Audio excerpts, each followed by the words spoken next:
Hello friends, मैं हूँ लाल मोहन कुमार। तो आप सभी को स्वागत है आपके प्यारा सा और आपका छोटा सा यूट्यूब चैनल साइंस एक्सप्रेस में।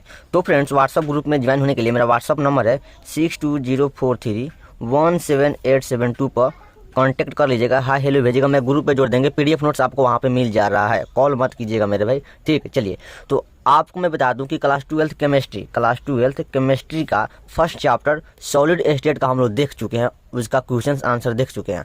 तो हम लोग देखेंगे सेकंड चैप्टर, क्लास 12 केमिस्ट्री का सेकंड चैप्टर, जिसका नाम है सॉल्यूशन, जिसको हिंदी में बोलते हैं विलियन। क्या बोलते हैं हिंदी में? विलियन बोलते हैं। तो इस चैप्टर से आपका जितना भी अति महत्वपूर्ण ऑब्जेक्टिव है, इन ऑब्जेक्टिव को देखेंगे, क्योंकि आपके बोर्ड एग्जाम में यहीं से पूछा जाता है प्रश्न मेरे भाई। अगर आप देख लेते हैं तो आपके बोर्ड एग्जाम के लिए बहुत ही शानदार और फायदेमंद रहेगा।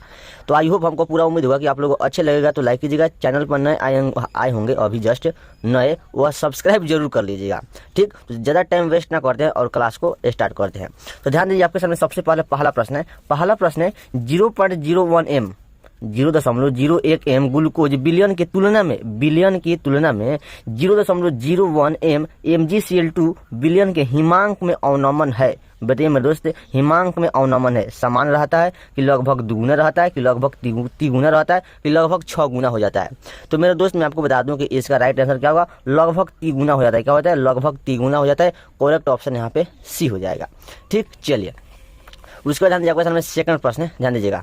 सेकंड प्रश्न है, टिंडल प्रभाव पाया जाता है। मेरे दोस्त, टिंडल प्रभाव पाया जाता है बिलियन में, अवक्षेप में, सॉइल में, वाष्पों में। मेरे दोस्त, सॉइल मतलब मिट्टी होता है, तो बिलियन में नहीं, अवक्षेप में भी नहीं, क्या होगा? सॉइल होगा। सॉइल मेरे सॉइल मतलब क्या होता है? मिट्टी होता है। सॉइल इंग्लिश भाषा है, ठीक। क्या है?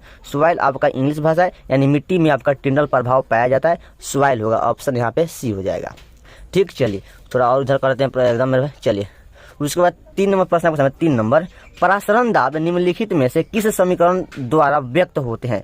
परासरण दाब निम्नलिखित में से किस समीकरण द्वारा व्यक्त होते हैं? Option A, option B, option C, option D.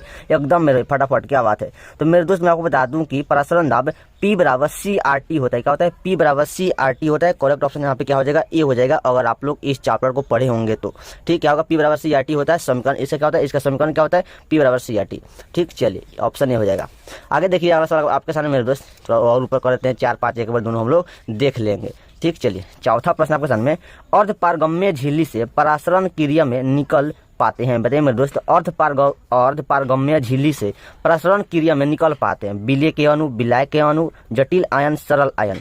तो मेरे दोस्त, अर्धपारगम्य झिल्ली से परासरण में क्या निकलता है? विलायक के अणु निकल पाता है। क्या निकल पाता है? विलायक के अणु निकल पाता है। करेक्ट ऑप्शन यहाँ पे क्या हो जाएगा? बी हो जाएगा, ठीक। चलिए, आगे देखिए, 5वां प्रश्न थोड़ा हम लोग फास्ट देखेंगे, क्योंकि ज्यादा समय नहीं लगाएंगे इस चैप्टर में, ठीक। 5वां प्रश्न है, आदर्श विलयन का निम्न में से कौन गुण है, कौन प्रॉपर्टी है? बताइए दोस्त, आदर्श विलयन, आइडियल सोल्यूशन। आदर्श विलयन को इंग्लिश में बोलते हैं आइडियल सोल्यूशन। बताइए, यह राउल्ट के नियम का पालन करता है या राउल्ट के नियम का पालन नहीं करता है? ए और बी दोनों, इनमें से कोई नहीं। तो मेरे दोस्त, आदर्श विलयन की उसे कहते हैं, अगर आपसे पूछा जाए कि आदर्श विलयन किसे कहते हैं, तो आदर्श विलयन उसे कहते हैं जो राउल्ट के नियम का पालन करता है। राउल्ट के नियम का पालन करता है, उससे ही आदर्श विलयन आइडियल सोल्यूशन कहा जाता है। करेक्ट ऑप्शन क्या हो जाएगा यहाँ पे? ए हो जाएगा। यह राउल्ट के नियम का पालन करता है। आपके बोर्ड एग्जाम में बहुत बार पूछा गया। सभी के सभी अति महत्वपूर्ण ऑब्जेक्टिव है। अच्छा लगेगा तो अभी लाइक कीजिए, चैनल पर नए आए होंगे तो सब्सक्राइब जरूर कीजिए, ठीक। चलिए, उसके बाद ध्यान दीजिए, आपके सामने थोड़ा इधर कर देते हैं। 6 नंबर प्रश्न है। 6 प्रश्न है, पहाड़ों पर जल का क्वथनांक कम हो जाता है क्योंकि? बताइए मेरे दोस्त, पहाड़ों पर जल का क्वथनांक कम क्यों हो जाता है? किस कारण से कम हो जाता है? Option A, option B, option C, option D. तो मेरे दोस्त, पहाड़ों पर जल का क्वथनांक, वह वायुमंडलीय दाब कम होता है। क्या होता है? वायुमंडलीय दाब कम होता है, इसलिए पहाड़ों पर जल का क्वथनांक कम हो जाता है। तो आप लोग वीडियो में बने रहिए, फिर हम लोग 7 8 प्रश्न देखते हैं, ठीक। चलिए, उसके बाद ध्यान दीजिए, आपके सामने 7वां प्रश्न है, निम्न में से बिलियन के लिए कौन अनुसंख्यक गुण है? बताइए मेरे दोस्त, निम्न में से बिलियन के लिए, बिलियन सोल्यूशन के लिए कौन अनुसंख्यक गुण है? परासरण दाब, पृष्ठ तनाव, चालकता, अर्ध आयु। तो मेरे दोस्त, अनुसंख्यक गुण है कौन है? परासरण दाब। क्या होगा? परासरण दाब आपका बिलियन के लिए अनुसंख्यक गुण है। अगर आपसे पूछे कौन अनुसंख्यक गुण नहीं है, कौन नहीं है, तो पृष्ठ तनाव नहीं है, अर्ध आयु नहीं है, चालकता नहीं है। किसी एक ऑप्शन लगाएगा, आपसे पूछा जाएगा तो करेक्ट ऑप्शन यहाँ पे क्या हो जाएगा? ए हो जाएगा। उसके बाद आपका 8वां प्रश्न है, शुद्ध जल का पीएच मान होता है। मेरे दोस्त बताइए, शुद्ध जल का पीएच मान होता है 1 4 3 7। तो शुद्ध जल का पीएच मान, पीएच वैल्यू होता है आपका कितना होता है? 7 होता है। शुद्ध जल का पीएच होता है 7 होता है। करेक्ट ऑप्शन यहाँ पे डी हो जाएगा। उसके बाद 9 देखिए, 9 प्रश्न प्रश्न है, मानव रक्त का पीएच होता है, पीएच मान होता है मानव रक्त का, हम लोगों का खून का, रक्त मतलब क्या होता है, खून होता है, तो खून का पीएच मान कितना होता है, 6.5, 7.0, 7.4, 8.2। तो मेरे दोस्त मानव खून का, मानव रक्त का, मानव हम लोग का खून का पीएच मान 7.4 होता है। क्या होता है, 7.4 होता है। करेक्ट ऑप्शन यहाँ पे क्या हो जाएगा, सी हो जाएगा। क्या होगा, करेक्ट ऑप्शन यहाँ पे सी हो जाएगा। चलिए उसके बाद ध्यान दीजिए आपके सामने 10 नंबर प्रश्न आपके सामने, अगर n घुल्य पदार्थ के मोल की संख्या तथा n घोलक मोल की संख्या है तो घुल्य के मोल परभाज है। आपसे यहाँ पे फॉर्मूला प्रश्न पूछा जा रहा है। अगर n घुल्य पदार्थ के मोल की संख्या तथा बड़ा n, यहाँ पे स्मॉल n है, यहाँ पे कैपिटल n है, तो कैपिटल n घोलक के मोल की संख्या है तो घुल्य मोल परभाज कितना होगा। Option A, option B, option C, option D. आपसे यहाँ पे फॉर्मूला पूछा जा रहा है। अगर आप लोग पढ़े होंगे तो आप लोग जान रहे हैं। ऑप्शन यहाँ पे क्या हो जाएगा, बी हो जाएगा, small n by capital n plus n। एकदम क्या हो जाएगा, करेक्ट ऑप्शन यहाँ पे बी हो जाएगा। आप लोग पढ़े होंगे सॉल्यूट बराबर सॉल्वेट प्लस, तो पढ़े होंगे आप लोग सोल्यूशन का, एकदम क्या हो जाएगा, करेक्ट ऑप्शन यहाँ पे बी हो जाएगा। जरा बताने की जरूरत नहीं है, आप लोग समझ रहे हैं। चलिए 11वां प्रश्न आपको समझ लीजिए, दो द्रवों का एक मिश्रण जो स्थिर संघटन पर उबालता है कहलाता है, क्या कहलाता है, हिमांक मिश्रण, एजोट्रॉप, ठोस विलयन, इनमें से सभी। तो मेरे दोस्त दो द्रवों का एक मिश्रण जो स्थिर संघटन होता है वह उसको एजोट्रॉप कहते हैं। क्या कहते हैं, एजोट्रॉप कहते हैं। करेक्ट ऑप्शन यहाँ पे बी हो जाएगा। ठीक, चलिए उसके बाद ध्यान दीजिए क्वेश्चन में मेरे दोस्त 12 एक सेकंड तो करते प्रश्न को। चलिए 12वां प्रश्न क्वेश्चन में, समुद्र जल का परिसारक दाब लगभग होता है, परिसारक दाब लगभग होता है समुद्र के जल का परिसारक दाब लगभग होता है। बताइए option A, option B, option C, option C. 30 ATM, 10 ATM, 20 ATM, 1 ATM। तो मेरे दोस्त 30 ATM होता है। कितना होता है, समुद्र जल का परिसारक दाब लगभग कितना होता है, 30 ATM होता है। करेक्ट ऑप्शन यहाँ पे ए हो जाएगा। उसके बाद 13वां प्रश्न क्वेश्चन में, CaNO3 का होल 2 का वांट ऑफ गुणांक है। मेरे दोस्त CaNO3 का होल 2 का वांट ऑफ गुणांक कितना होगा। मेरे दोस्त वांट ऑफ गुणांक को आई से सूचित किया जाता है। किसको, आई से सूचित किया जाता है। तो आप लोग बता दीजिए वांट ऑफ गुणांक निकालने आपको आ रहा होगा। अगर आपको वांट ऑफ गुणांक निकालने नहीं आएगा तो मैं आपको जस्ट सब्जेक्टिव क्वेश्चन में आपको मैं वहाँ पे बता देंगे, आप लोग जरूर समझ लीजिएगा। ठीक, तो क्या होगा, एकदम कितना होता है यहाँ पे देखिए, सीधे आप याद रखिएगा। ऐसे NO3 लगा, क्या लगा, एनो में क्या लगा, 3 लगा। वांट ऑफ क्या गुणांक में क्या 3 है, तो आपका 3 हो जाएगा, 3 हो जाएगा। इसको आई बराबर सूचित करते हैं। अगर आप निकालेंगे ना CaNO3 का होल 2, आप क्या समीकरण ऐसे लगाएंगे, और फिर आप लिखिएगा CaCa प्लस 2 आयन आप बनाएंगे, आराम से आपका निकलेगा वांट ऑफ गुणांक। ज़्यादा समय लगेगा बताने में, तो आप लोग जरूर उसको मैं वीडियो बनाकर दे देगा, आप लोग सजेशन रहेगा तब। ठीक, चलिए उसके बाद हम देखते हैं 13-14 प्रश्न आगे हम लोग देखते हैं। वीडियो में बने रहिएगा। अच्छा लगेगा तो अभी लाइक कीजिए, चैनल पर नए होंगे तो सब्सक्राइब कीजिए। चलिए 13 के बाद आपका 14 नंबर प्रश्न है, निम्नलिखित में से कौन अनुसंख्यक गुणधर्म न है। न मतलब यहाँ पे आपको नहीं भी लगाता है, न लगाया है, आप नहीं भी लगा सकता है। कौन अनुसंख्यक गुणधर्म न है या नहीं है। Option A, option B, option C, option D. तो मेरे दोस्त अनुसंख्यक गुणधर्म हिमांक में अवनमन है, क्वथनांक में उन्नयन ये भी है, प्रकाशित सक्रियता यह नहीं है। क्या होगा, यह नहीं है। करेक्ट ऑप्शन यहाँ पे क्या हो जाएगा, सी हो जाएगा। क्या होगा, करेक्ट ऑप्शन यहाँ पे सी हो जाएगा। ये बात याद रखिएगा, आपसे बोर्ड एग्जाम में पूछा जाता है। ठीक, चलिए और वाष्प दाब में सापेक्ष अवनमन यह है। ठीक, चलिए उसके बाद ध्यान दीजिए क्वेश्चन मेरा 15 नंबर प्रश्न है। ध्यान दीजिए 15 नंबर प्रश्न है, किसी घोल के परासरण दाब का संबंध दिया गया है। किसी घोल के परासरण दाब का संबंध दिया गया है। Option A, option B, option C, option D. तो मेरे दोस्त ये आपके क्या पूछा है, आपसे परासरण दाब का संबंध पूछा जा रहा है। ये मानिएगा आपका फॉर्मूला टाइप का संबंध पूछा जा रहा है। अगर आपको पता होगा घोल के परासरण दाब का, ऑप्शन आप लोग जान रहे होंगे, डी होगा, π/c बराबर ST होता है। करेक्ट ऑप्शन यहाँ पे डी हो जाएगा। ठीक, चलिए उसके बाद जान दीजिए 16, थोड़ा फास्ट करते मेरे भाई। 16 प्रश्न है, परमाणु द्रव्यमान बराबर होता है। परमाणु द्रव्यमान बराबर होता है। Option A, option B, option C, option D. तो फटाफट बता दीजिए, उसके बाद मैं आपको बता देता हूं। तो परमाणु द्रव्यमान बराबर होता है, पर ऑप्शन यहाँ पे क्या होगा, सी होगा। परमाणु के न्यूट्रॉनों की संख्या और प्रोटॉनों के योगफल के बराबर होता है। क्या होगा, करेक्ट ऑप्शन यहाँ पे सी हो जाएगा।